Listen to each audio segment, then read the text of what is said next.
What's up, everybody, and welcome back to another episode of the Steel Curtain Podcast. I am your host, Tommy Jaggi, editor of SteelCurtain.com, and joining me, as always, the Steel Curtain contributor and copy editor, Shayne Kubas. We are talking about Mike McCarthy again today, and if you've heard it already, you're going to hear it a little bit more because it's such an important decision. We're going to break down all the biggest notes from his first Steelers press conference, what that means. We're going to talk about the Art Rooney problem today, and I know that if you're listening to us, we've talked about this before, what we don't like about the way that AR2 thinks. We're going to break that down. The direction of the team. Where do we go from here? What's happening moving forward? And then some hilarious moves by the Browns recently, Shayne, that we're going to talk about as well. So let's get to all of those things. But Mike McCarthy is here. I know that we were on the reaction pod. You joined Josh and Mark on the pod just the other day. How do you feel overall about the hiring? Has it grown on you at all, Shayne? Unfortunately, cannot say that it has grown on me in any significant way. I said this on the reaction pod. I think that I would need to spend some more time, diving into this to see if I still feel this way. But I do think that when you consider the situation the Steelers are in currently, the state of the roster, what needs to be done for this team to get back to contention, like real contention, it might be one of the worst hirings in the past decade in the NFL if you factor in all the situational things. It's not to say that McCarthy's the worst head coach hired in the last decade. That's not true about him, I don't think. But and it's unfair to him, unfortunately, for him to be in this position as much as he seems to love that he is, and we'll get into that later. I just think that from a process standpoint, it's just truly an awful hire. Yeah, Shayne, and I think the part that Steelers fans are most frustrated about is just how naive Art Rooney too and Omar Khan. Like I would like to have been a fly in the room when they were having these conversations. How much of it was Omar and how much of it was Art?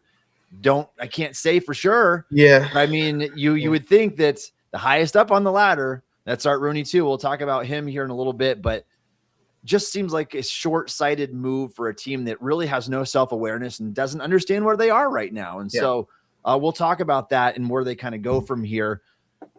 Shayne, Mike McCarthy did make his first coaching hiring. Yeah. Some others could be in line on the way that we heard that Lunda Wells, the Dallas Cowboys coach, tight end coach, could be a potential candidate for offensive coordinator. But the Steelers did make their first hiring of the Mike McCarthy coaching staff, hiring the Buffalo Bills wide receiver, Adam Henry. Typically, Shayne, and again, we can't pretend like we know every assistant coach in the NFL. There's just not enough time in the day to expand it that deeply into all these coaching trees.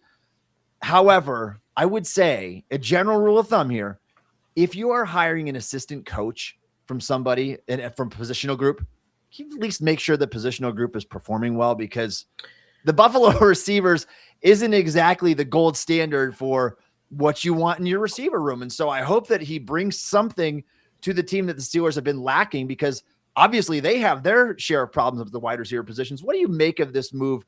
Just the kind of just the oversight of the thought process behind this here, Shayne. I think the problem with this move is obviously the recent track record for him. I think if you look at what the Bills receivers have done over the past couple of years, it's not a whole lot.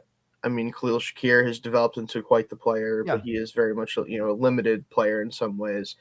They haven't been able to figure out beyond Stephon Diggs, who's that number one receiver really. But I also would say, like, the talent there hasn't been very good. So how much can you weigh, how much that affects his ability to coach that group? And, I don't think necessarily that's I didn't view them as necessarily a poorly coached group. I think they're not a very talented group generally. So there's that element, but then you also have to think about, like, well, in the past, he's also helped develop guys like Odell Beckham Jr. and Jarvis Landry at LSU. So, like, what do we know about, now granted, those guys are very good, probably regardless, but I think it's very much a mixed bag. And I think obviously there's a little bit of overlap when he was with the Cowboys, when McCarthy was there. So that makes sense why he'd be a name that would come up. I don't really feel strongly either way about it. I think that honestly, with the receiver coach position, it matters a lot more what this team does at receiver than it matters who's coaching them probably at this point, because they just don't have the talent to begin with. I don't think any receiver coach is going to come in and figure this unit out without a lot of upgrades. Yeah, you said it, and it's not necessarily an indictment on Henry because No. it could be a lack of talent there. He's had some success in the past, and obviously we're going to give him the benefit of the doubt to prove himself in Pittsburgh, see what he can do with this lackluster group of wide receivers, a group that refused to play Roman Wilson, and obviously his development wasn't going well. And Yeah. Steelers went and signed a couple of old wide receivers in Adam Thielen and Marcus Valdes-Scantling. That was the state of their team last year. Obviously, we hope the receiver position looks much better, much more encouraging in 2026. I would assume that it would. 12 draft picks. I don't know if you're going to make that many selections, Shane, but I can absolutely see them doubling up at the wide receiver position. Yeah. Henry will have a hand in that. All right. As far as the coaching search goes, obviously, we still got an entire staff to fill out. So we're going to be talking about that in our coming shows. Probably by the time we do this next week, Shane, we'll learn of several more hirings. Obviously, the most important that we're looking at here would be offensive coordinator, defensive coordinator, and your offensive line coach. Like, I think that might be underrated coach in all of football is your offensive line coach. We saw that with Mike Munchak when they didn't have him, when they had to go with Sean Surratt and most recently Pat Meyer. Like, there's been a lot of developmental issues. We saw good offensive linemen leave, like Kevin Dotson, and being great players on other teams, and they figure it out in Pittsburgh. Just couldn't cut down on the mental mistakes. So we'll keep eyes on that and keep tabs on that as we continue to do these shows and bring you Steelers coverage. I want to talk about the Browns here, Shane. Oh, man. Today, as we're recording this podcast, this morning, the Browns officially hired Todd Monken as their new head coach to lead this franchise. If you don't know, Todd Monken was the offensive coordinator of the Baltimore Ravens. He's been in the college coaching cycle and kind of flip-flopping back and forth between college and NFL for some time now. He started as a college coach in 1989. He turned 60 years old next week, Shane. This is not the hire that I think a lot of us expected, although he does have ties to the Browns. Ironically enough, Shane, his tie to Cleveland, he was an offensive coordinator for 1 year. The Browns went 6-10 in that season. They finished 22nd in points scored and 22nd in yards gained. And so it is the irony is kind of funny in a sense that he was not successful during his brief stint with the Browns. He becomes the new Browns head coach. We feared, Shane, as Steelers fans, that it would be a 30-year-old it would be a 35-year-old Nate Scheelhaase. Both of these guys were considered top 3 or 4 candidates for the position. Even Jim Schwartz, who we'll talk about here in a second, was considered a strong candidate, and he is one of the best defensive minds in the league. Todd Monken, we don't know what he's going to be like as a head coach. It's odd to kind of hire a first-time head coach in a situation like this, a guy that's going to be 60 years old. He's kind of creeping up on Mike McCarthy there. Mike McCarthy, 62, Monken, 60. I think all things considered, though, Shane, considering what the Browns could have went in the direction, obviously this team needs a reset. They've got to find a guy who can finally lead this team, find a quarterback, all those kind of things. And credit where the credit's due for Monken. I think he did some really good things with Lamar Jackson in Baltimore. But is this the right hire for them? As a Steelers fan, I'm kind of relieved they didn't go with Udinski or Scheelhaase. I am too, but I don't think this hire necessarily can't work out. I think it's not the hire that I'm sure fans of the Browns were expecting and people like us were expecting, because the thought process, at least for me, was that I thought they're going to try to bring in a young coach that they would give a lot of leeway to and a lot of leash to kind of figure it out as they continue to develop the roster on offense, try to find a future quarterback. Frankly, I don't think, despite his Pro Bowl status, I don't think Shedeur Sanders is going to be the future of that team at quarterback. But realistically, I think that they probably would have preferred to go with someone younger who would be able to grow into the role. With the Monken hire, I think it now becomes about they wanted to keep the defense in place. We'll talk about how that, unfortunately for them, is not going to work out seemingly. But they also, I think, maybe just decided that it would be better to try to settle this organization down a little bit, bring in a veteran coach who doesn't have head coach experience, but has been coaching for, again, you said, a very long time, and hopefully can help them maybe find the future quarterback. You know, kind of what, honestly, the Steelers seem to be thinking with the McCarthy hire, but just in a much more realistic scenario for the Browns where it actually kind of makes a little bit of sense to do that. But at the end of the day, like, this is a hire that certainly does not scare me. Let me put it that way. Yeah, I think all things considered, I would say the general feel from Steelers Nation is that they are okay with the Todd Monken hire. Okay with that. I feel like it could have been worse, and I understand what they're trying to do. You go with a long-time veteran coach. We're talking about a coach who has coached either at the collegiate level or the NFL level for over 35 years, Shane, longer than Mike Munchak has, quite frankly. And so this is it's something. We'll see if this is the floor raising type of coach, what it does for their offense, where they go from here. And just that side note, Shane, you mentioned Shedeur as a Pro Bowl quarterback. Good for him. We got to do away with, we have to do away with Pro Bowl honors, or say you can come, that's fine. You want to come out to San Francisco, whatever, for the Pro Bowl games. You do not get the label of being a Pro Bowl quarterback when you are that bad. Right. That's the thing. It's not even like that's the problem, right? Is people are obviously going to clown on the Pro Bowl for having Shedeur Sanders in there. People are going to clown on him for being called a Pro Bowl quarterback, which isn't fair. It's not his fault. But like, again, like this is a situation that's happened multiple times now. I mean, Snoop Huntley for the Ravens had this happen to him when he had arguably a worse season than Shedeur had when he had his Pro Bowl. So it's a very odd situation. I do think the Pro Bowl as a concept needs to fundamentally change. I do think that realistically what should happen, and as much as this sucks for people who want the Pro Bowl to return to its glory, it's not going to, because unless you're willing to pay players an obscene amount of money to show up and actually play the game in some sort of form or fashion, there's just no incentive. Teams don't want guys to go there and potentially get hurt. They don't want to get hurt, all that stuff. I think it just needs to become kind of like an honor that you get for playing well through X amount of weeks, and then there is no actual like Pro Bowl necessarily. You can have the skills competition, you can have an event in the post, like after the season, where like the top players go and do things and meet fans or whatever, like stuff like that. You can do an event of some kind. But the idea of a Pro Bowl roster needing to exist so that way they can play the game, and then you end up with Shedeur Sanders at quarterback and everyone, like that just doesn't need to happen. Like I think we're past that at this point. And I don't think anyone's gonna be like, oh no, I didn't get to watch the flag football game this year, man. I just don't think I don't think it matters.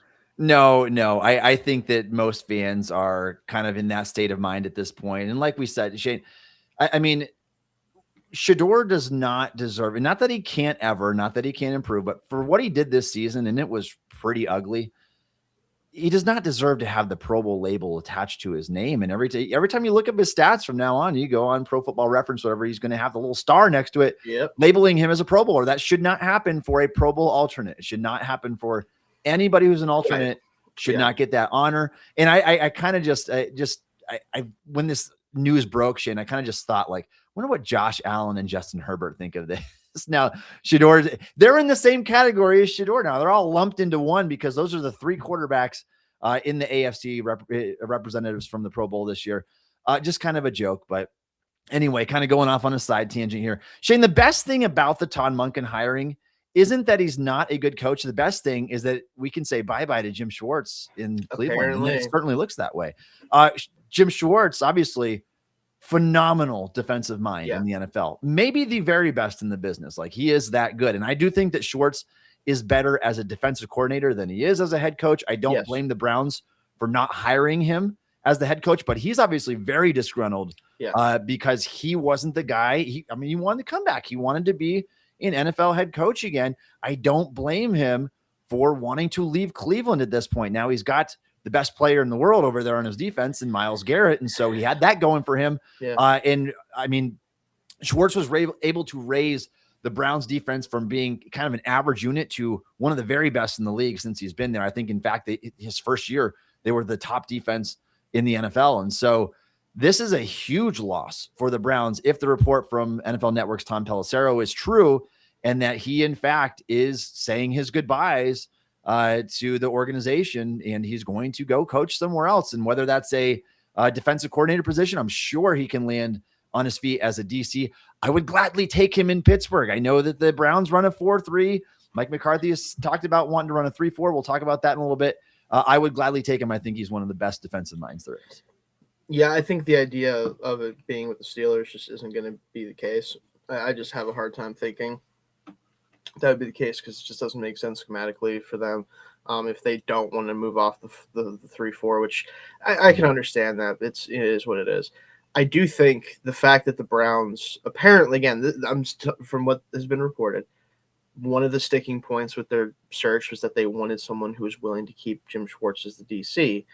For them to hire someone who ostensibly would have done that just for him to then just peace out because he's not the head coach is one of the funniest things I've seen in the NFL in a while. I'm just going to be honest with you. I don't want to pile on the Browns. It's not, at this point, I've been on record saying this before. It's not even fun anymore to do it. I really don't enjoy piling on the Browns. It's just not, it's gotten to the point where it's so beyond the pale that feel for him. Like, I don't even want to say I feel for him. I just don't think it's fun anymore to just pile on that team. Despite them, it's a lot of unforced errors, obviously, but it is what it is. But the point is, at the end of the day, him leaving Cleveland because he didn't get the head coaching job, it just, to me, like, if you really were that concerned about him not being the defensive coordinator, if you hired a younger coach or whatever, just hire him and let him bring in an offensive coordinator, or you bring in, so, like, just do that if you're going to hire Todd Monken, right? That's the thing. That just, to me, is what I think about this, is like, you could have just avoided the problem entirely by just giving him a shot, letting him be the head coach, and it's probably not going to last that long anyway. He's not exactly young and all this stuff. Not that Todd Monken is either, and just try to figure it out for a couple of years, right? Like, if you're that concerned about losing as the guy for the defense, so the Browns are going to Brown. That's what we know, and we've seen that. I mean, something got lost in translation. There is no doubt. Like, how do you go to Monken and say, all right, we are going to hire you as head coach if you keep on Jim Schwartz? Who forgot to talk to Jim Schwartz here? Because it's like someone. And I comically, like, picture in my head someone trying to snatch the pen away from Monken before he puts pen to paper on that contract. Say, wait a minute, 1 second. We missed something here. But it is funny. I mean, it's what can you do at this point? I actually do feel for Browns fans, because it's been so many years of misery, lifetimes worth of misery in that organization. And it doesn't seem to matter what they do. And again, maybe Monken will be that guy, but maybe their defense takes a massive step backwards because you don't have Jim Schwartz anymore. And that's kind of the irony of the whole situation there. All right. You are tuned into the Still Curtain podcast, where Steelers fans come to talk, celebrate, and debate. For more coverage, hit up stillcurtain.com, powered by the passionate fans of Fansided. We are putting up fresh content every single day, usually on the hour, oftentimes, especially in situations like this. Make sure you are checking out stillcurtain.com every single day. Bookmark that. We are over there with all of our thoughts, opinions, and news. All right, Shane, let's talk about the biggest notes from Mike McCarthy's introductory press conference that happened just this week. There was a lot of anticipation for that. Steelers fans want to see this. I mean, it doesn't happen very often. This is the first presser in 19 years since Mike Tomlin was hired in terms of a new head coach taking the podium for the Pittsburgh Steelers for the very first time. I was interested to hear what he had to say. Art Rooney kind of ticked me off a little bit with some of his comments. I mean, and then we'll talk about that in a little bit here. Let's keep the focus on McCarthy for now, though. And some of the biggest notes from his press conference, maybe foreshadowing even, I would say, Shane, about some of the things that he said and kind of the direction the team is moving in. So let's start with what he said, his comments on Pittsburgh. And obviously, if you're not familiar, Mike McCarthy is from the Pittsburgh area. He's from Greenfield, which I think is just like 10 minutes away from like Acrisure Stadium. Like, it's very really close. It's not far from where actually I was living for a while in Pittsburgh. So I'm familiar. Nice. And so, I mean, obviously big ties to the city. I mean, his dad was a bar owner in Pittsburgh, and he talked about working for his dad down there and just his love for the city in general. And I mean, he was sincerely emotional in this podcast, or excuse me, in this press conference. And I don't know if I've seen many instances quite like that, Shane, where you're talking about a longtime head coach. I mean, this guy has coached the Green Bay Packers, the Dallas Cowboys, besides the Steelers. And we're talking about two of the most historic franchises in NFL history. You would think that he would be a little bit numb to the situation by now, but I mean, you could truly tell that he has a connection and a love for Pittsburgh. Yeah. And I think if you're someone, and I'm just going to get this out of the way now, because unfortunately it's not going to get very positive past this, I feel like. And I hate to do that to the guy, but I think if you are someone who's a fan of the Steelers and you saw that press conference and you saw the way he was emotional about coming back to the city and how much it means to him, I don't blame you if you're kind of like, you know what, screw it, I'm on the train, let's go. Like, I don't blame you. I think there's a very good argument to be made that this should be a fun story. Like, this should be a really cool story. And I think it ultimately still is to some degree. I think from a football perspective and where they're at perspective, it's just hard for me to really care that much about it as much as I would like to. Like, if this was a 38-year-old, younger defensive or offensive mind who was a top candidate and they also happen to be from Pittsburgh, I'd be eating it up. I'm not gonna lie to you. I would think it's really awesome. I think I still think it is awesome for him, right? That he's getting to do this. And you could tell that this is what he desperately wanted. This is really what I think he was hoping to be able to accomplish at some point in his career. He's getting to do that. But at the same time, again, like, the fact that the most positive I think I'm going to be able to be about this hire is this moment and how much it means to him is kind of the issue, unfortunately, at the end of the day. Yeah, and I guess, Shane, all we can really take from this, other than, I mean, he clearly loves the city of Pittsburgh, is you would hope that translates to, I'm going to do everything I can. I'm going to work night and day. I'm going to make sure that we bring success back to this city. And I mean, obviously he's determined to do that, whether he can or not. That's an entirely different question. He even brought up bringing number 7 home, and I'm like, bold choice, Mike, but I can respect it. More power to you. Yeah, hopefully. If you can do it, we will shut up about it then. So I don't. And we'll obviously spend lots of time talking about the direction of this team, which could be a very different direction, maybe than say it would have been if they would have hired a young coach, and we'll talk about that later as well. Another thing Mike McCarthy said is he is definitely, not maybe, not possibly, he is definitely open to bringing Aaron Rodgers back as the quarterback of the Pittsburgh Steelers in 2026.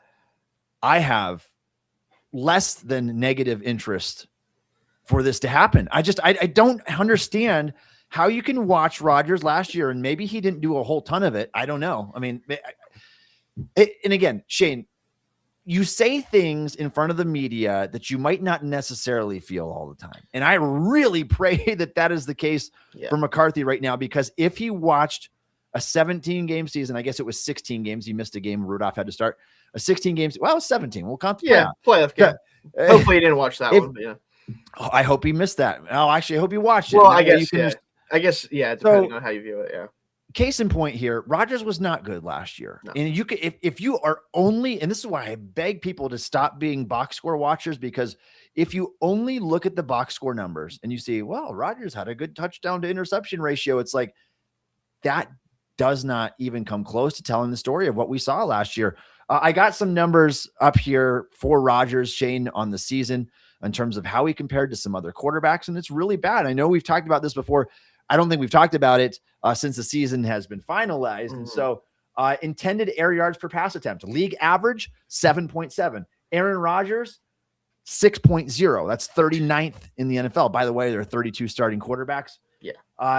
Completed air yards per completion. So how far are you completing the passes down the field? League average 5.8. Aaron Rodgers 3.7. Completed air yards per pass attempt. League average 3.7. Aaron Rodgers 2.4. That's 40th in the NFL. Rodgers also had the fastest time to throw in the NFL. He was chucking and ducking. I mean, that ball was getting out of his hands. Is why Kenneth Gainwell had like 90 targets this season. Whatever it was, It made for such a low upside offense when Rodgers was so timid to throw the stinking football past the line of scrimmage. There was just no excitement for one thing. And the Steelers were completely capped. Not to mention, this we aren't even talking about his utter lack of mobility and escapability at this stage of his career. He's going to be 43 years old, Shane. We have to expect that even if Mike McCarthy is even a significantly better coach than Arthur Smith is as an offensive play caller, we're still talking about a 43-year-old quarterback. We can't expect the arrow to go up. No, and I think the problem I have with this is, like, assuming we're just going to take him at his word right now, okay? I could assume, I could make a really good argument that maybe he is just trying to, like, not seem negative towards a Hall of Fame quarterback that he coached for the majority of his career. And that could certainly be what's going on here. right? Like we don't know where Rodgers is at. We don't know where the team truly is at. But this is not the first statement that's been made that suggests that Rodgers has the decision, not the Steelers. They've already decided that he can come back. It's just whether he wants to. If that's truly the case, again, like nothing that they do next year will matter. They could sign every free agent that they want to target. They could draft as well as they want to. This team will not go anywhere if Aaron Rodgers is the quarterback. It just simply won't. And maybe that's fine at the end of the day because they probably aren't going to go anywhere no matter who the quarterback is. That might be the starter next year. But it's going to be a truly wasted year because you're not going to be seeing what you have in anyone else. You're not going to be taking a dart throw on a younger player to see if they could be the guy. You're not going to be doing a soft, not truly tank, but like allowing yourself to just let it play out and see what happens. You're going to get 8 to 10 wins and a playoff loss again. Like if he's the quarterback, that's what's going to happen. And to me, there's just no reason to do that. And I think the other thing that really frustrates me with this, and he talks about it later on, and we'll get into that a little bit too when we get to another quarterback he talked about. But he talked about the fact that mobility and play extension and those types of things are really important in an offense to be able to raise the floor or raise the ceiling of it, especially. Aaron can't do any of that anymore. Like he's not a quarterback that McCarthy should want to work with at this point from a skill set standpoint. Even Dak, like he's slowed down as a runner over the course of his career, but he could still move. He can still extend plays. Like he's not completely useless once he gets outside the pocket or anything like that. Nothing that McCarthy did in Dallas or while he was in Green Bay with Rodgers really makes sense for Rodgers to be the quarterback for anymore. No, it really doesn't. We'll talk about that a little bit more when we get to the Art Rooney problem here too, because again, there's just so many beefs with his whole line of thinking here. But yeah, I mean, there should just be zero interest in bringing Rodgers back. I mean, I don't know what more you need to see from that season, but it was so capped. And like you said, Shane, you go 9-8, 10-7. It's the worst place to be. It truly is when you do it for this long. And now not only are you falling short in the playoffs routinely, you are also missing out on all the top draft capital. It's why the Steelers roster is the way that it is. It's void of stars. And now that TJ Watt and Cam Hayward are in their last legs here, and maybe Hayward will come back for another season, Watt's already past his prime. There's just no star power on this roster. You've got some quality pieces. You don't have superstars anymore because you're never picking high enough to get them. And the ones that you did have that you lucked into because you drafted well or whatever. I wouldn't say lucked into. I mean, TJ Watt was a good pick. Well, in a sense, you did luck into it because there was like 7. Yeah, how did no one else take? Yeah, that drafted Charles Harris and Tack McKinley and Taco Charlton before you back in 2017. So in a sense, they did that way, but you're just you don't hit on those superstars enough when you're routinely picking where you're picking in 21 to 23 and whatever. Mm-hmm. It's catching up to you. And so don't want to be there. Don't want to be there. Don't have any interest in Rodgers at all. So I hope McCarthy is wrong in not telling the full truth there. All right, Shane. McCarthy said he loves the Steelers roster. Again, is this because he's hired by the Steelers? Yeah, probably. I think you can like the Steelers roster. And again, there's a lot of players that I do love on this roster. I love Nick Herbig. I love Zach Frazier. I love what Joey Porter Jr. did this past year. I think there's some really quality foundational cornerstones that you can build around, but they are lacking the superstar talent. You don't have your quarterback situation figured out. Your offensive line still needs a few pieces. Your wide receiver room is a mess, and the DK contract already looks bad. There's a lot of things that you need. And so where would I rank the Steelers roster among the 32 teams? Middle of the pack, maybe. Like it's kind of the reality of the situation right now. Could change fast if they find a quarterback and just a few quality pieces here, but that's where I would say it is right now. Do you buy in the fact that he loves the roster? Or is this just kind of a PR statement? No, he doesn't love there's no way he loves the roster. He might say he loves it, obviously, because you have to. He's not going to throw anyone under the bus the first 10 minutes that he's talking, in front of the media. But I do think that there's, again, pieces to work with here. I think that, unfortunately for the Steelers, honestly, and this is kind of part of the problem, you add a couple pieces to this team and you draft one next year, and they're probably going to be slightly above average roster if the quarterback is in place that's not a bottom 5 starter, which unfortunately that's been the case for them for most of the past 5 years. Not that Rodgers is a bottom 5 starter, but he's not too far off from that, honestly. But that's the problem, is like they are very capped right now because a lot of their most expensive and technically still best players are just not the same players anymore. Like you could argue Cam is the best player on this team still, and he's going to be 37, and we don't even know if he's playing. Because at this point, I wouldn't be surprised if he is just like, you know what, I'm good. I don't need to go out in the playoffs for the umpteenth time in my career. I think I'm just going to call it quits. Like I wouldn't be surprised if he does that. I'm not saying he will for sure, but yeah, the roster is I think the roster should be in a fine place if they did everything properly moving forward. Will they? Probably not. That McCarthy's here now. Yeah, and that's the concern right there. And Shane, part of me wonders too, were the players, and not all the players obviously, but were the most notable players, were Cam Hayward, were TJ Watt, were they consulted in I can't imagine because they even thought about talking to them? Probably no, I wouldn't think so either. But it makes, like, in the back of my mind, I'm like, all right, the Steelers did go with a longtime veteran coach who has playoff and Super Bowl history. They kind of went, I mean, they went from Mike to Mike, and they have similar track records. Yeah.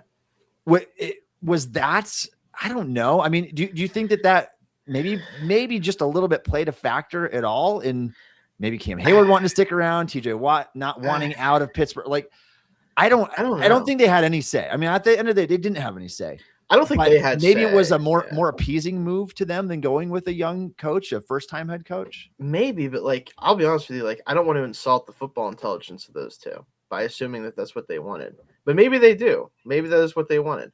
But all I'm going to say, I mean, like, to be fair, real quick, Shane, they have voiced in the past that they don't want to rebuild. Like TJ Watt and Hayward both said very, very clear about that. Fine. They wanted to go with like veteran quarterbacks, and they want to be competitive every year, which I don't blame them. They should want to, because they're in their 30s and they don't have time for that. But like the McCarthy of it all specifically, right? I wanted to make this joke before now, but I haven't been able to do it. But so you go from Mike Tomlin, who has not had a playoff win since 2017, right, to another Mike that has one playoff win since 2017. If we're lucky, maybe when McCarthy's gone next, they'll be able to hire a coach that has 2 playoff wins since 2017. And if you just scale it up after a while, eventually they're gonna have to hire like the best coach of all time, because they're going to have like 50 wins since 2017. Of course, more time goes by since then, so it kind of cancels back out. Yeah. But the point is like, that's the irony of this, all of this, is that at the end of the day, they're like, what if we got a different Mike, but he has like the tiniest bit more success in the playoffs since the same period of time, and call it a day? And that's pretty much what they did. And I just don't know, like, if that matters at all for what Watt or Hayward thought or thinking. Maybe it was to appease them a little bit. I don't think you should be trying to appease your 30-plus-year-old defenders, frankly. No offense to those two. But, maybe that was part of it. Yeah, and just it's why, Shane, so many are questioning, was it a lateral move by Pittsburgh to go from Tomlin to McCarthy? There's certainly a case to be made for that. I mean, I think we'll talk about kind of a downgrade, but it is what it is. Like it might be in a sense, and we'll soon find out. But we'll talk about that in a little bit here, and give the good, bad, and ugly of Mike McCarthy. Another comment, Shane. McCarthy praised Will Howard. So Rodgers wasn't the only quarterback he mentioned. He does seem to be very high on Will Howard, and I know that he was former championship quarterback at Ohio State. Yeah, we're talking about a 6th-round pick here that redshirted, that doesn't have, in my opinion, great tools to work with in terms of the arm talent. He's certainly big enough. It's just the arm talent is very modest. It's kind of like the Mason Rudolph-esque arm.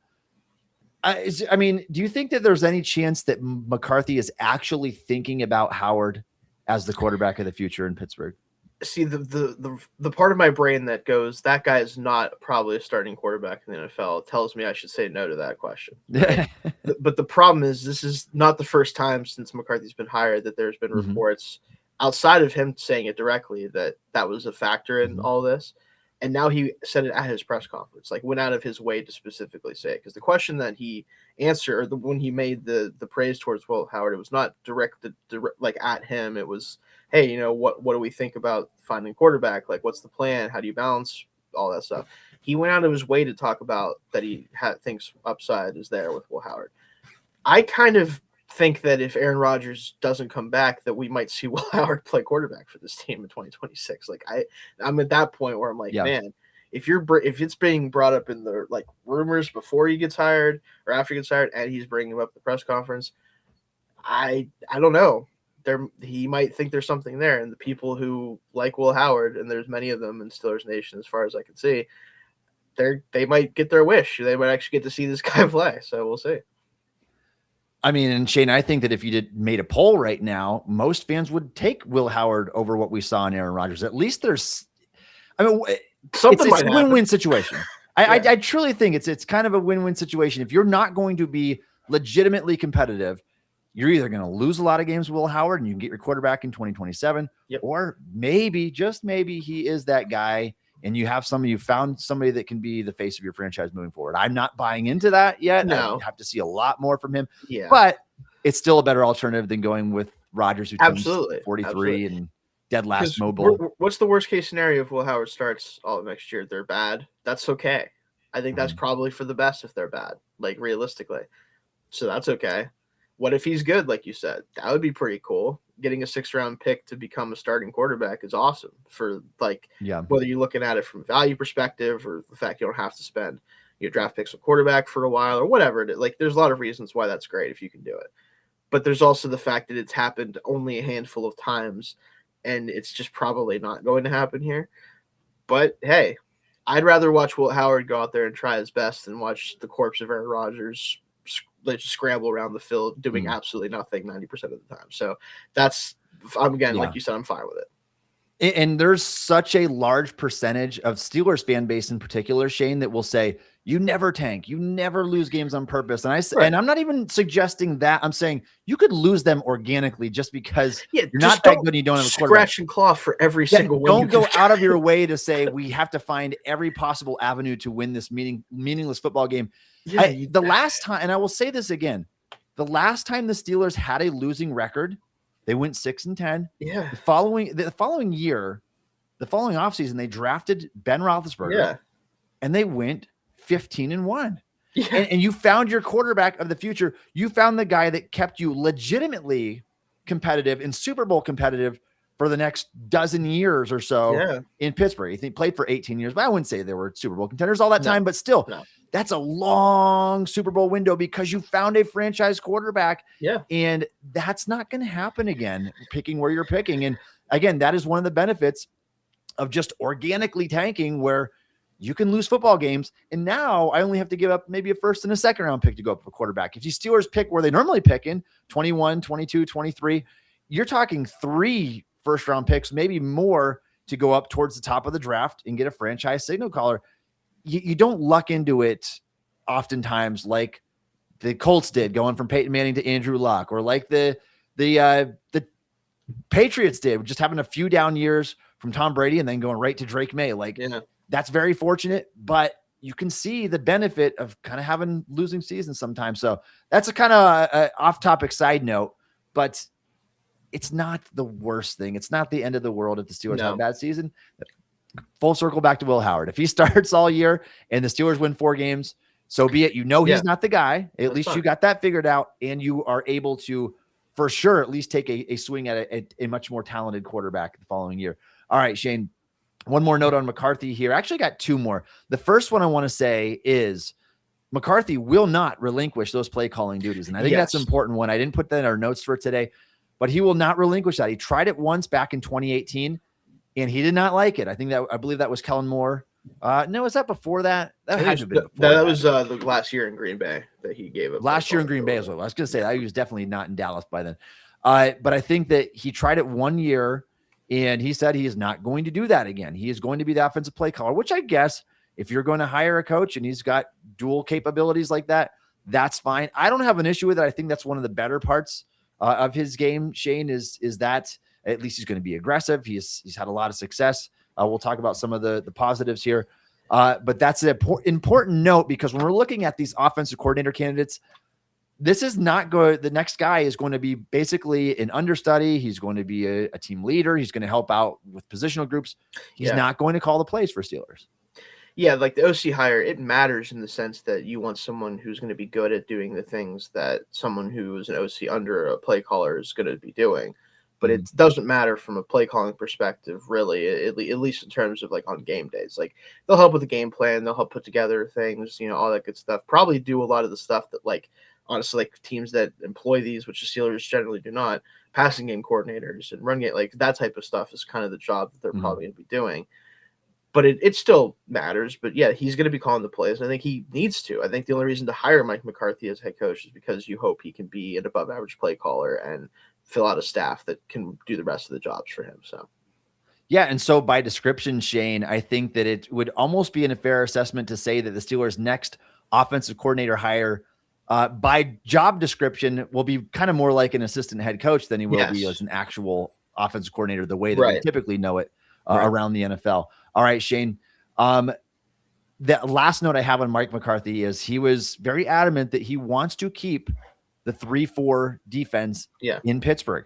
My thoughts, and I expressed this a lot leading up to the process, just hire the best candidates. I would not build my structure, or I would not box myself in and say, I must have a 3-4 defensive coordinator hire. Now, you can disagree with me if you want. I'm interested to hear what you have to say about this. We have not discussed this before, but I would not box myself in like that for a couple of different reasons. First of all, I want the best candidate. And if that happens to be a 4-3 candidate, like a Jim Schwartz, give me that guy. Secondly, I'm not building my defense around a 37-year-old Cam Hayward, who turning 37 this May, or a 32-year-old Watt, who's going to turn 32 early in the season. I'm not building my defense around those guys anymore. And while I would say, yes, Nick Herbig, absolutely better in a 3-4 than a 4-3, I'm looking big picture here. I'm not just looking at the here and now. I know this is always how the Steelers have had success, at least since the 90s when they started running that 3-4 defense, and it's been really good at times. You can have a good 4-3 defense. They're somewhat interchangeable these days, where TJ Watt is already lining up in the wide 9, and you play so much nickel that 3-4 and 4-3 nickel looks very similar. I wouldn't box myself into saying I must have a 3-4 defensive coordinator because I want the long-term scope of the team is more important to me than just appeasing maybe some of the 3-4 fits on your current roster.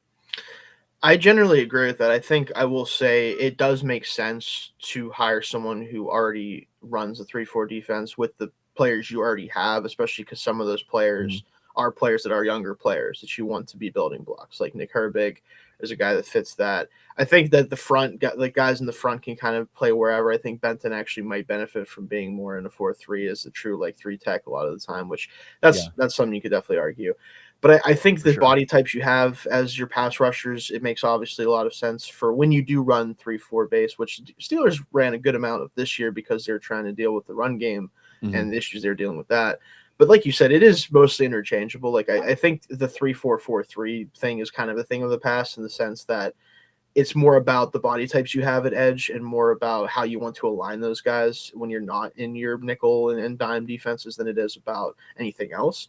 But at the same time, I think someone who knows how to use players that they currently have on the roster and guys that they're probably targeting in the draft, which will likely be guys who fit more of that system, it does just make schematic sense for the time being. But I also think that, like you said, if a better defensive coordinator is available and he wants to try to move into a 4-3 direction, that shouldn't stop you from hiring him.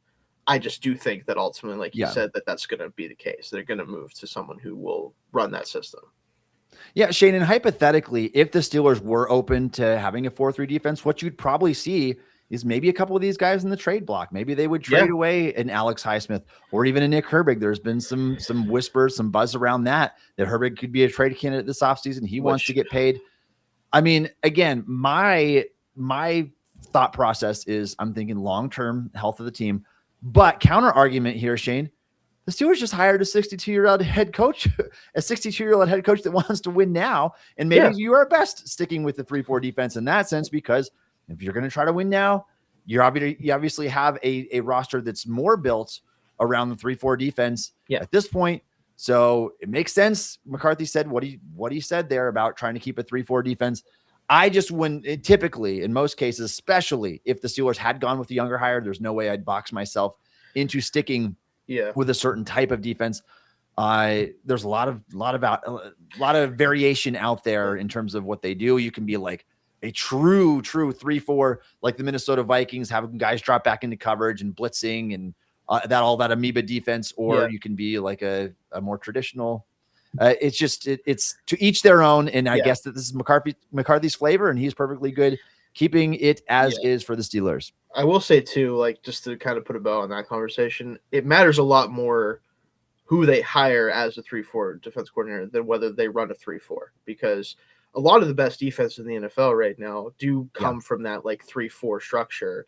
You look at the Mike McDonald defense, that certainly fits in that category. Brian Flores, we just talked about with the Vikings, like they play from that alignment theoretically. It's just that it's not quite like a traditional 3-4, obviously, but that's their base defense if they go to it.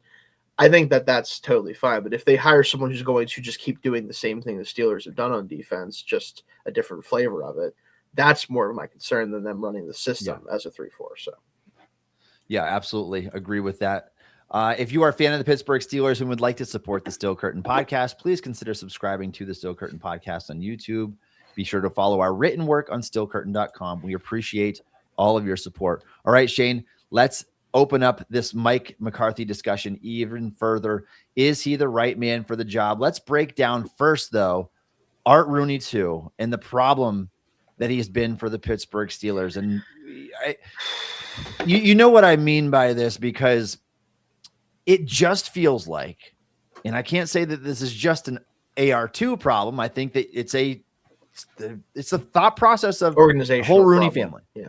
It's an organizational problem, and it's Steelers aren't the only one that has it. Yeah.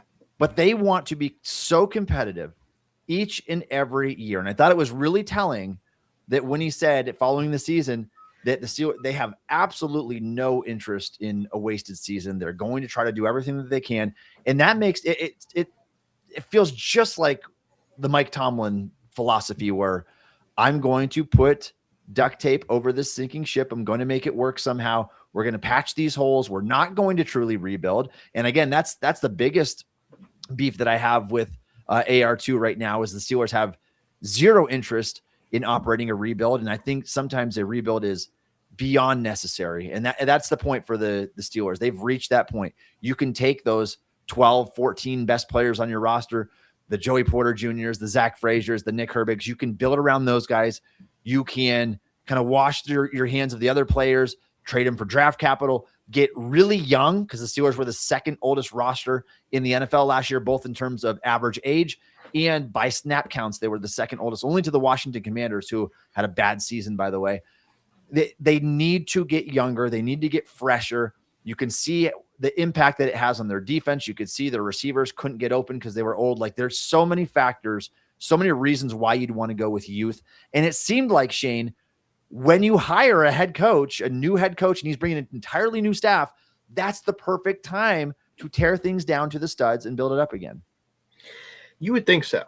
And I think that's where, like you said, we have to start with this conversation. Is Rooney clearly has shown that his priority is what Mike Tomlin's priority supposedly was. And maybe this tells you that it wasn't just Mike Tomlin's priority to just patch this roster up and to maximize every season and all this stuff.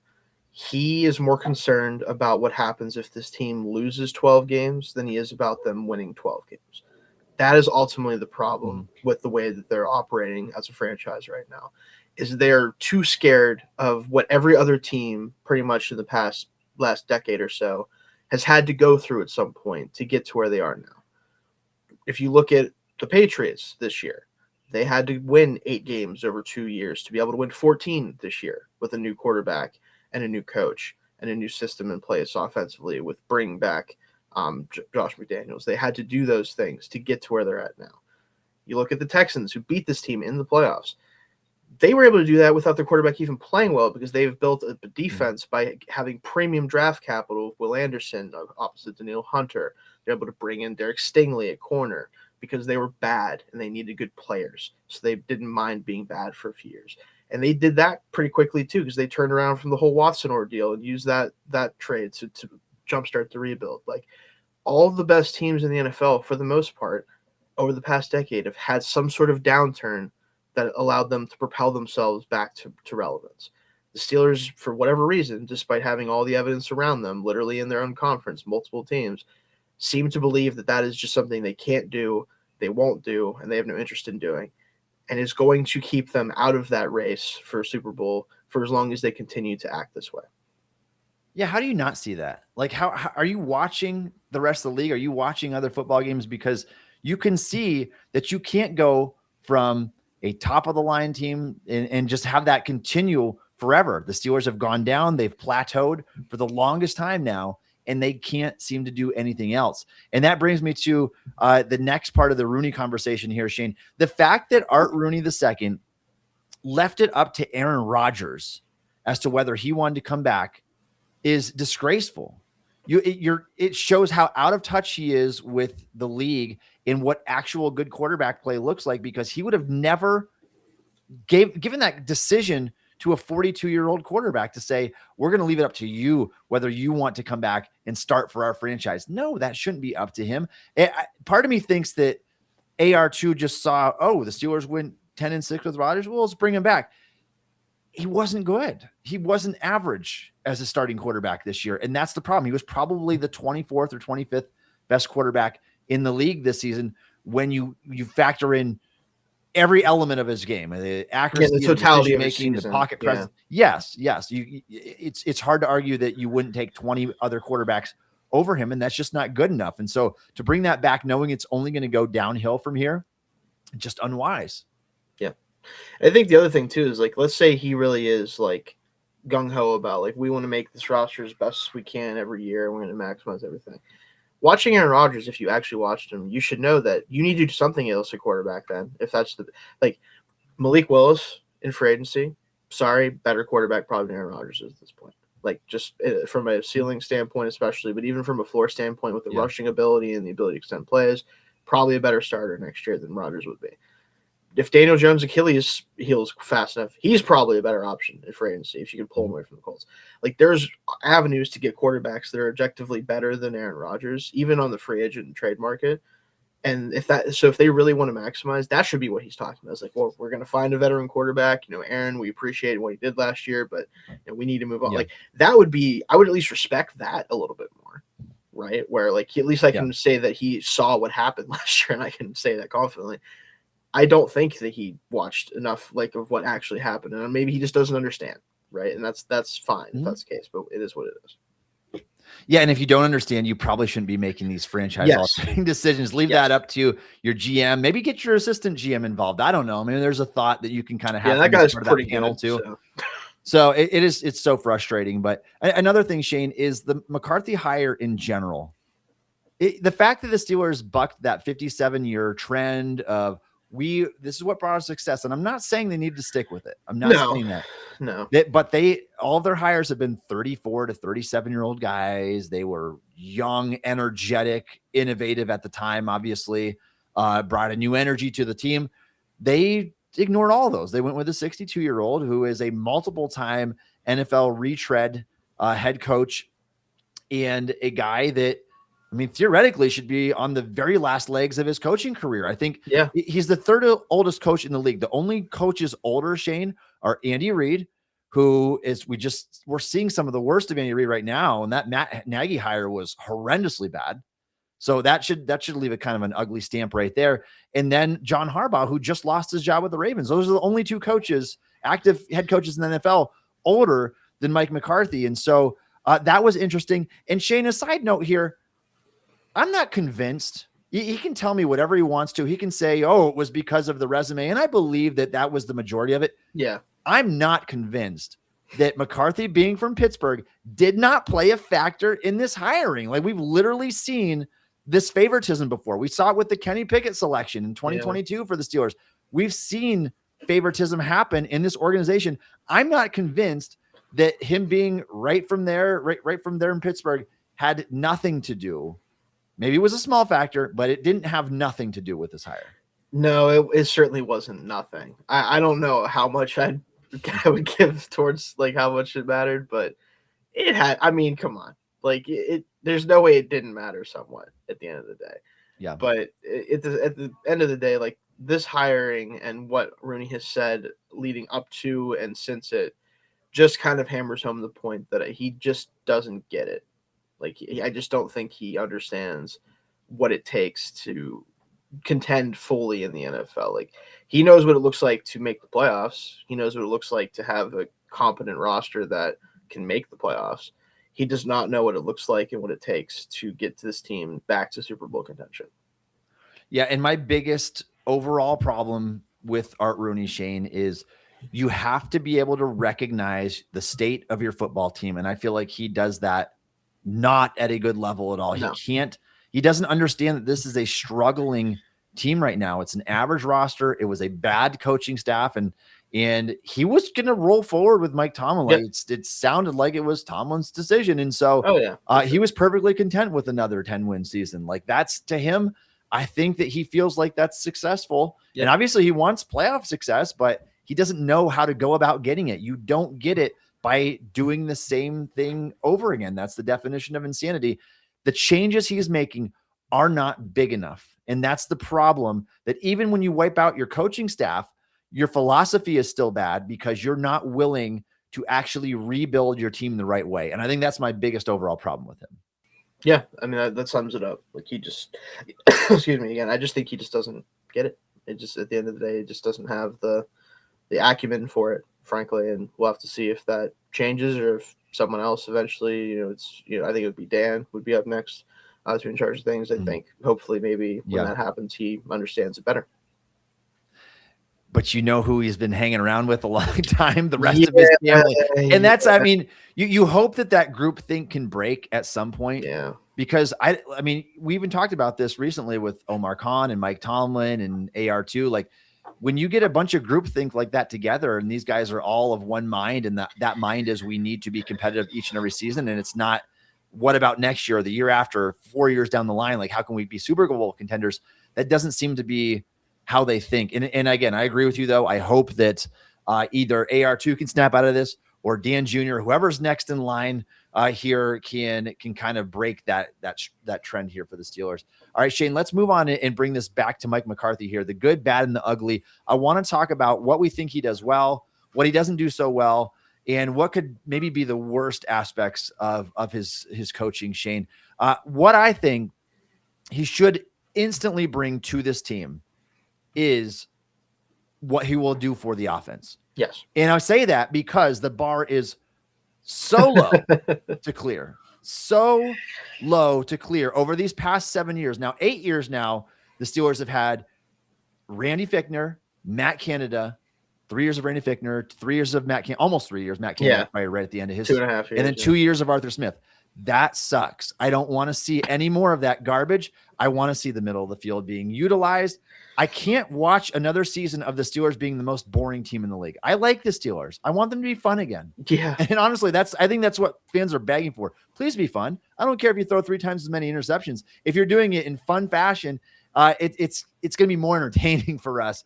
Obviously, I want the Steelers to do well, so don't take that out of context. Yeah. But I think instantly, this will be the best offensive season the Steelers, and I don't make that bold statement right now, the best offensive season they've had since 2018. Excuse me. Let me rephrase that. 2019. Let's go 2019.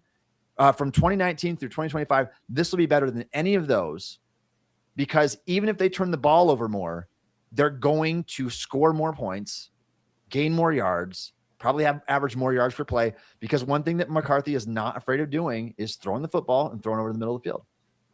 I think you are correct within reason. So I think the problem is the talent on offense is going to dictate a lot of whether they can beat those marks that you're talking about. Because if they start Will Howard at quarterback and they don't have a ton of investments into the receiver room, I don't know if it matters. I will say it will certainly be structurally better than it's ever been in the past 7 to however many years. Like, that will certainly be the case. The structure of the offense, the way that it flows, the play calling itself will certainly be the best this team has seen in quite some time.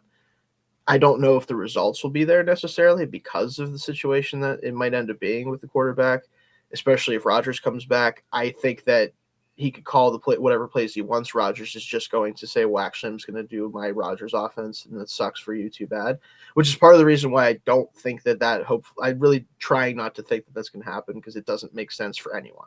Like, nobody wins with Rodgers at quarterback with Steelers. Rodgers doesn't win. McCarthy doesn't win. Steelers probably sort of win in terms of games, but not really even still. Mm-hmm.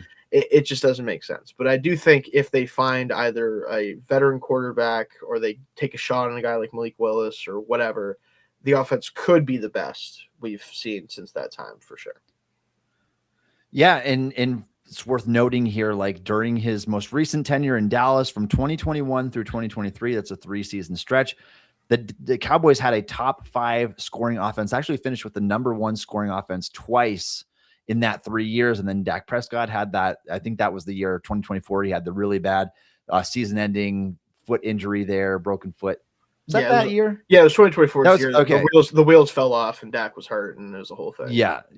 So, but again, situations are so different because Cowboys had Dak and they had CeeDee Lamb. And so we don't know what the situation is going to be for Pittsburgh, but we do know that he at least had success in that department. And again, Shane, I had this stat and I don't know if I have it pulled up anymore, but Arthur Smith, since leaving the Tennessee Titans, and so his 3 years with the Atlanta Falcons and his 2 years with the Pittsburgh Steelers, his average offense in terms of overall points per game, yards per play, all that kind of stuff, it's like the 23rd best offense in the league. It was not good. It's not good. And so you can see why I had to go back to the college ranks maybe here just to try to.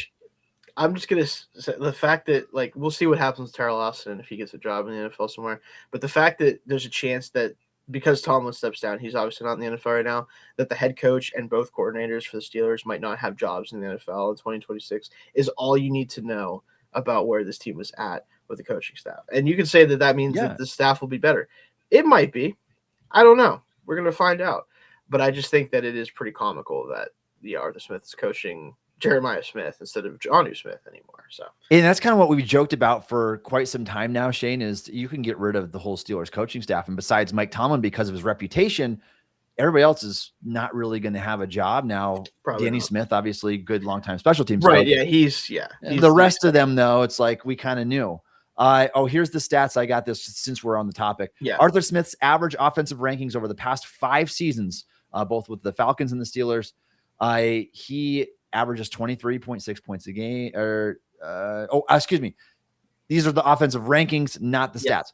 He's 23rd.6 out of 32 teams in points in yards per game, 19.6 of 32 teams in points per game, 19th of 32 in DVOA, 22nd of 32 in EPA, 18th in success rate. He's a below average coordinator in terms of the success he's brought in his team. And this is a 5-year sample now. It's not like we're picking on him for 1 year. Low bar to clear. And Smith was the best of the group pretty easily. Yeah. You could argue maybe Fichtner just because he's like, go ahead and bend and you can throw 700 times a season. Maybe early Fichtner. But the end of him and the Canada of it all. Not ideal situations the Steelers have been in recently. So that's what I think that Mike McCarthy is going to do best for the Steelers. Shane, do you have anything else to add into the good category for Mike McCarthy? Well, I think this is where we should talk about the fact that one of the things that the Steelers and McCarthy seems to think he brings that's supposed to be in the good category, but I don't think is in the bad category or the ugly. So it's kind of it might just not be a thing at all. Where is this idea that Mike McCarthy is a quarterback developer coming from? I wanted to talk about that too. I meant to make a note of that. Yes. Yeah, like they were already there. Aaron Rodgers was already there when he was in Green Bay. Yeah. If McCarthy wants to try to take credit for developing Aaron Rodgers, like he was young enough at the time that fine. You could take some of the credit for that. But Aaron Rodgers was an absolute freak when he was a younger player as a thrower and as a quarterback in general. He was going to be good, whoever coached him. Like, let's be honest about that. I'm not saying McCarthy wasn't one of the better offensive coaches at the time that Aaron Rodgers was coming up and that he didn't help him reach the heights that he reached from a statistical standpoint, especially. But are you going to tell me that he developed Aaron Rodgers? Are you really going to try to do that? I'm not going to buy that. And then you talk about Dak Prescott, who was already a guy who was very firmly developed. And, he made him a better quarterback. I'm not going to say he didn't. I think Dak definitely benefited a lot from Mike McCarthy being his coach for a few years there. But are we going to say he developed him or did he just raise him to a new level? Which is still something that's positive for his quarterback development. Sure. Yeah, absolutely. But like the idea that he's going to develop like Will Howard into something that he isn't. Yeah. Or the idea that he's going to be able to like take any rookie quarterback this team drafts next year or the year after or whatever it may be and turn him into something that he probably wasn't going to be anyway. I just don't think there's any actual evidence to believe that's the case. So, and that seemed to be a big part of why No. he's this team's head coach. And I just don't like, what do you mean? I I just don't understand how that's a talking point here. Oh my goodness. It's truly something that they're trying to give him credit for that. And again, this goes back to Art Rooney II. If you were duped into believing that he is solely responsible for Aaron Rodgers and Dak Prescott, I mean, I don't even know what to tell you. You might as well, McCarthy might as well go out and say, I had a hand in developing Peyton Manning and Tom Brady. I played against those guys a few times. And yeah, so they watched I my helped offenses. shape. Yeah. I mean, it is comical in a sense because Rodgers was there. He was not drafted by McCarthy. McCarthy came just after that. And then you can say that he helped maybe kind of develop him along Get the him way. ready to And start in 08 when that happened. Like, sure, yeah, but like yeah, Aaron was always Aaron. Like, it's from a talent perspective, yeah, right? Like, he yeah. may have You spent a coached him first round up pick on him. and helped them and whatever, but like, I don't know. And then Dak was already had 4 years to iron the kinks out before McCarthy got there. And so again, not taking away from it, not saying that he can't, but this narrative that he's going to draft the next Steelers quarterback, that's not what he's done. No, he's not drafted. He didn't draft Jordan Love. He was already gone. Like he's not drafted quarterbacks at all. So maybe development, you could at least make the case for that, even though I think that the talent was obviously there with Rodgers already and Dak was already developed. You can't say that he's guaranteed to be someone who's going to draft quarterbacks. Well, we just don't know. No, I think he's just a very good play caller. And like that, when you have a quarterback that's awesome, that means that you're going to be really good on offense. Like that's just what that means. Like, I don't think it has anything to do with development per se. It just means that when he's had really good quarterbacks, which by the way has been pretty much all the time, which good for him. It's a great job if you can get it. Yeah. Then you can create offenses that are really, really good. And I think that that's not a negative on him whatsoever, but it also I think it's different from what he's saying and what people are saying about him. It's just a different conversation. One of the other things that I would add in the good category, Shane, I do think that McCarthy overall in recent years has done a good job of hiring the coaching staff around him. He had Quinn in Dallas with him, and Quinn was one of the best with Dallas. Obviously, they had some talent on that defense too with their corners and Parsons. And but I think that the coaching staffs overall that he's had, I think that might be a benefit, and we'll see depending on the direction he goes with these hires here. Right. Yeah, I think that's generally been good. I think he puts together a good staff and has, and so that shouldn't be really a big concern, I don't think. All right, the bad with McCarthy. What are we getting here that's maybe not so good? Well, first of all, unlike all the other Steelers coaches since the NFL merger, he is not a defensive mind. And so I think that there's potential for the Steelers defense to take an even bigger step back, especially when you consider that Watt's going to be another year older. Hayward will be another year older. These guys are not guaranteed to keep playing at the level that they are right now. The spending might go down on defense instead of up. They might have to be some big cuts here. We're talking about Jalen Ramsey and Patrick Queen, and how's that going to impact your defense? Not that those are all McCarthy's fault, but I don't think that that's necessarily his forte. He's had some really rough defenses that he's played with in the past as well. And so that is a potential concern moving forward.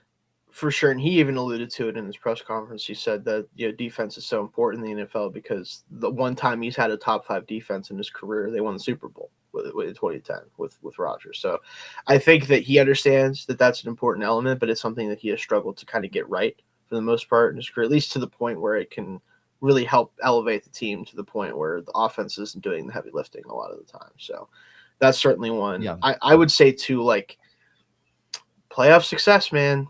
We talked about it with Tomlin for so long. He has, I made the comment earlier, he has one more playoff win than him since 2017. And I'm just going to be honest with you. People could disagree with this if they want. I think his Cowboys teams were far more talented than any Steelers team we've seen in the past there's no 7-8 years. And he had about the same amount of success that we had in the playoffs.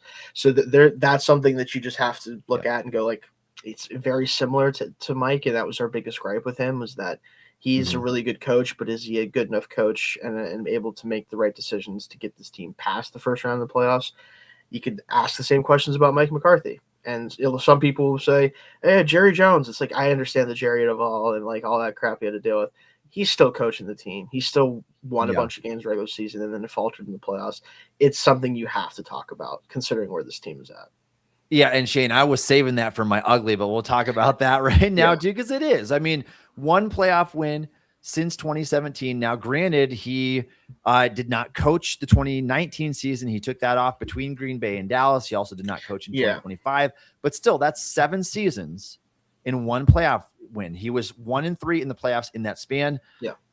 Ironically, Shane, with the Dallas Cowboys, he was humiliated a few years back against his former Green Bay Packers team that proved to take a step forward after Mike McCarthy left and they went to Matt LaFleur, and Jordan Love just beat the brakes off of that Dallas defense so bad in that game. And so again, you talk about one of the bad things about McCarthy. There's been times where even a talented defense has just not showed up to play football under his direction, but it's hard not to get over the fact.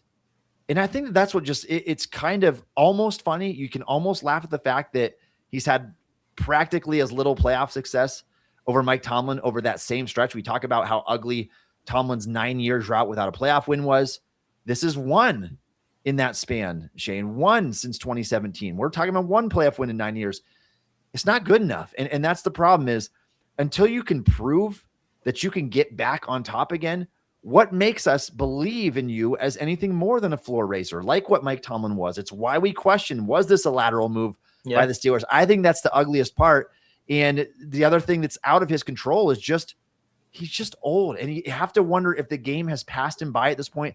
Is he ingenuitive? Is he innovative enough to catch up with the times in terms of the trends that are changing, developing new plays, taking advantage of the defense where it gives you? We talked about the masterclass that was Clint Kubiak in the NFC Championship game. Same with Sean McVay on the other side. Like these young guys, and it's not all of them. Again, I don't want to group all of these guys into the same category together. There's a lot of young coaches that are bad, but the good ones that we see, the best coaches in the NFL right now, are so willing to adapt and exploit you in every single way on defense.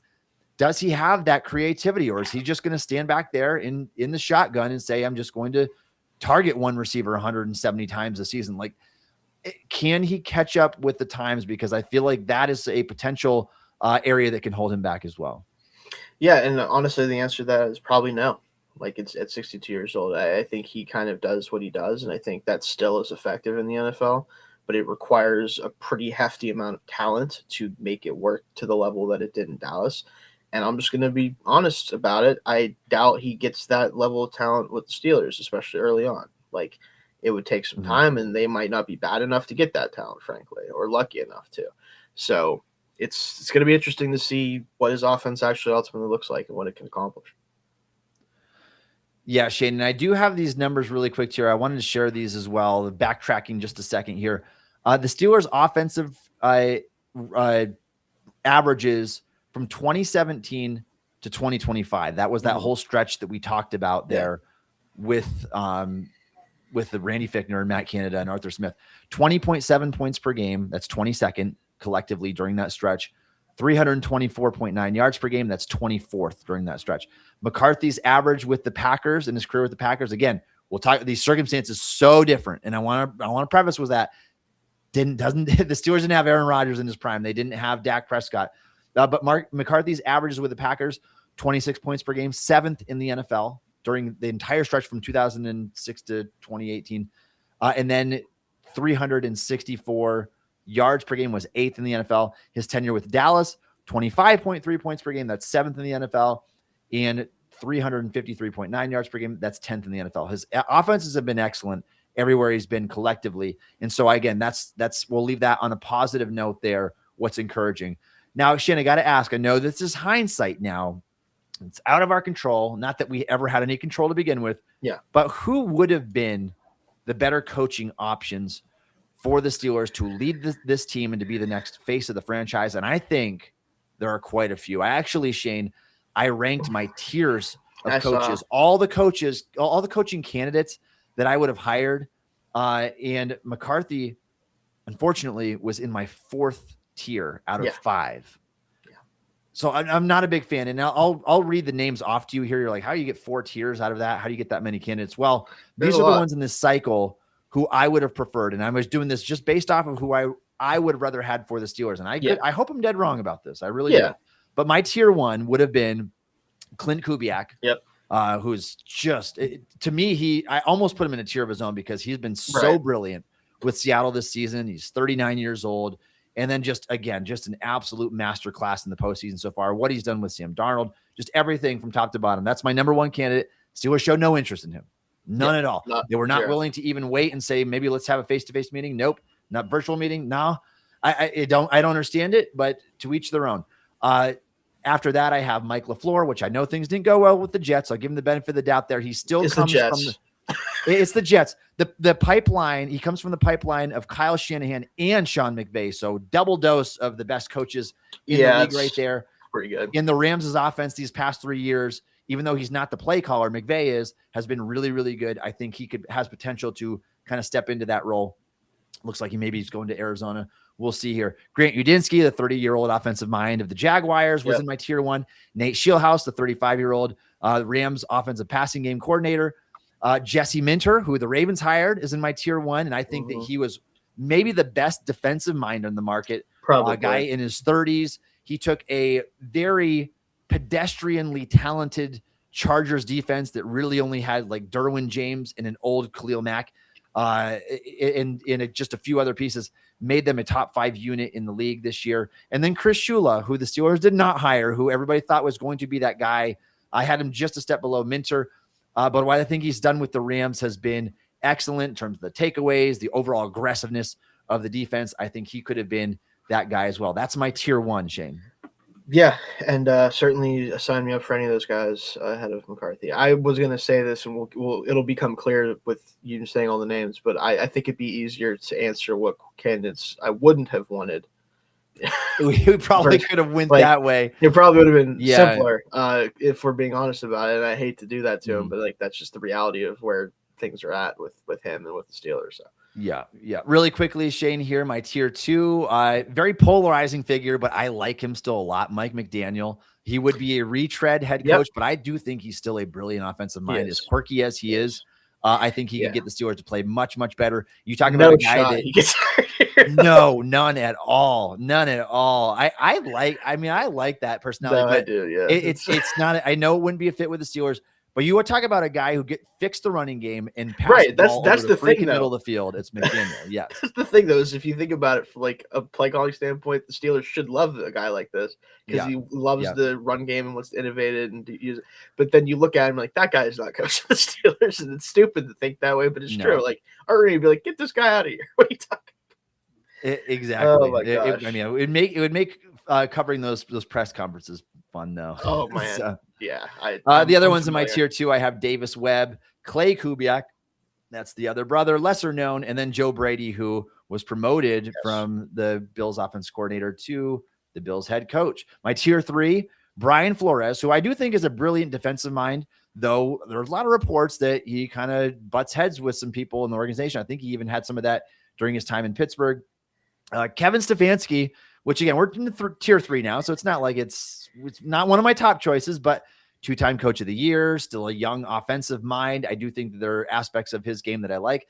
Jeff Hafley, who I don't like as much as some of the other defensive minds that we named on here, but I think could at least be a quality candidate. Anthony Weaver and Ajiro Evero, that rounds out my tier 3. And then tier 4, Shane, I have a lot of the guys who are maybe past their time, or I'm just not incredibly fond of at this point. Mike McCarthy, John Harbaugh, who when he left, it's like maybe better for the Ravens. Like I think, again, like McCarthy, I think he's a good coach. I just don't know if it's the right direction for a team that wants to truly turn that page. Brian Dable, Robert Saleh, Vance Joseph, Sean McDermott. And then my tier 5, the ones that are clearly worse than McCarthy, that I would not touch with a 10-foot pole, would be Arthur Smith, who ended up going to Ohio State as the offensive coordinator, and Matt Nagy, just the worst, just the worst. Out of here, man. Yeah, no, I think that's a pretty good list. I think it's indicative of like where the head coaching cycle was and where Mike McCarthy fits into it. And it's unfortunate because, again, this is not a ranking of like the best head coaches that are in the cycle, because you could definitely make an argument that McCarthy's one of the better actual head coaches. In terms of pedigree, because we've seen him do it, right? But he's at a point where like I'll be honest, he should be coaching someone's offense right now. Like he should be either coordinating an offense or being like the associate head coach or assistant head coach to someone who's maybe a defensive mind, and he gets to kind of focus on the offense and help develop coaches, especially, and not even so much players. But like I think that's what he should be doing. Like if you would have hired Chris Shula to this team or Jesse Minter to this team or whoever, and then you'd said, "Hey, Mike, can you come coach the offense and help develop?" I'd be like, "Sure." Why not? Who cares? He's been doing it for a long time. Like it would probably be good. He's not going to get hired away from anyone except for the Steelers. So like, who cares, right? It's fine. But no, he's coaching the team overall. He's the head coach of the team. And I just don't think it's probably not what he needs to be doing at this point. Yeah, and I think the irony of it all, Shane, was he's not on anybody else's radar. It's not like people all like, oh, he got coaching interviews. With yeah, like, they weren't chomping at the bit to hire Mike McCarthy, and so no. And again, like I said, that it wasn't a list, it wasn't a tier ranking of the best coaches currently. No, it's who would be the right coaches and which gambles do you take over those guys, and there are clearly a lot of them. All right, from the highs, the heartbreaks, every headline. This is the Still Curtain podcast, your source for Steelers talk, powered by stillcurtain.com and the voices at Fansided. All right, Shane, one more question here before we sign off. Where do Steelers go from here? What do they do next? If you're Pittsburgh, and maybe let me just say, like, is there a coach out there that you like? Is there a direction you want them to go, either in free agency or the draft? And we'll kind of leave it at that because we're going to dive so much deeper into that in coming shows. But anybody out there that you want them to pursue right now? I think I'd love it, and they haven't shown interest yet, apparently. But I think bring in Al Harris, Chicago Bears defensive backs coach, to be the defensive coordinator here, someone he's worked with in the past who has been really good at one thing in particular, and that's getting into secondary to get turnovers. And if there's one thing the Steelers love more than anything else, is forcing turnovers. So might as well go in that direction if that's what you want to do anyway. And I think that might benefit the secondary in particular, and might help the defense continue to play well as they kind of lose some guys and they age out of the team. So that would make a lot of sense to me. I think, again, the OC role, like, if you're not going to do the thing of like, let's hire a young guy, maybe he gets promoted eventually, because people keep saying that, it's not happening. Like they're not doing that. Then just find someone who you think can handle a lot of the stuff that McCarthy doesn't want to be dealing with, right? This, whether it's game planning and trying to, watch film for the next opponent, or help develop certain positions, or work with guys close, whatever it is. Find someone who's good at that, who can handle that stuff for him, so he can focus on calling the plays for the team. And then in free agency, I really think they really should try to go after a Malik Willis or someone like that at quarterback, to try to find at least an option that, if you're going to do this pseudo competitive thing, at least get someone who might actually have the upside to make good on that, who might be able to actually elevate the offense in some way. Try to find that guy, whether it's in free agency or in the draft, not this year, but the next year. That should be their focus as far as the quarterback position. And then I think the rest of it, just get younger on this team, find younger talent in the draft and in free agency that actually has a chance to stick around for a while and isn't just plugging a hole. Just try to do that. And I know it's not easy to do that in free agency, but there's guys out there that I think are young enough that if you bring them in, can be pieces on this team for 3, 4, 5 years. Go after guys like that. Do not sign the 32-year-old wide receiver and the 29-year-old backup offensive lineman. Don't do that. Like, try to find some younger pieces for this team. You covered a lot of it, Shane, and I'll just throw in one little thing right here too that I want them to do, and I think that they will, is fix the wide receiver position with a true go-to, well-rounded, do-it-all option. I think that is going to be their priority number one in the draft. You look at Mike McCarthy's history, going from Jordy Nelson to Devontae Adams to CeeDee Lamb. He's always had a true number one wide receiver, and those guys have been excellent everywhere he's gone. He is not afraid to pepper somebody with targets. That guy can't be DK Metcalf. He's just not well-rounded enough for that. I think Metcalf, at that point, once they get this guy figured out, would serve as an excellent number two in McCarthy's offense. Very pricey number two. It costs you a second-round pick and $33 million per year, but still. You can't keep pretending that he's receiver one, though. It doesn't help you to do that. So the investment overall just wasn't very good. I think we know that at this point, especially knowing that he's not the most well-rounded receiver. But if you can get a guy that they can motion into the slot and use him as the de facto CeeDee Lamb of the Pittsburgh Steelers, I would absolutely love that. I think that's going to be very high on their list. And one guy that I love that you can't get organically, But I think that we could be looking at a trade up. Like I truly think that it's going to matter that much for McCarthy to get his guy that we could be looking at a trade up for a guy like Mekhi Lemon. Like I love Mekhi Lemon. I think that he, at the end of the day, might end up being my favorite receiver in this draft. Another guy that would also fit in terms of the skill set is Jordan Tyson, a guy that can play outside, inside, just do it all for you. I think the Steelers will try to go up and get one of those two receivers in the draft. I think that McCarthy knows that for his offense and his passing game to operate effectively, he needs a true do-it-all option thrust in there right away. So that's one thing that I hope gets fixed with the Pittsburgh Steelers this year, and I would expect him to make that move. What do you guys think? Let us know down in the chats. Leave us a comment, like this stream. Help it get found by others. Keep coming back for more content. The Steel Curtain podcast premieres Wednesday evenings at 5 p.m. Eastern time. You can check out Josh and Mark's show premiering on Mondays. Thank you all for joining us on the show today. You can follow Shayne on X at Shayne Kubas. You can follow me on X at Tommy Jaggi. You can download the Steel Curtain podcast wherever you get your podcasts. Also check us out on YouTube or ask Alexa to play the Steel Curtain podcast. And thanks again for listening to the Steel Curtain podcast.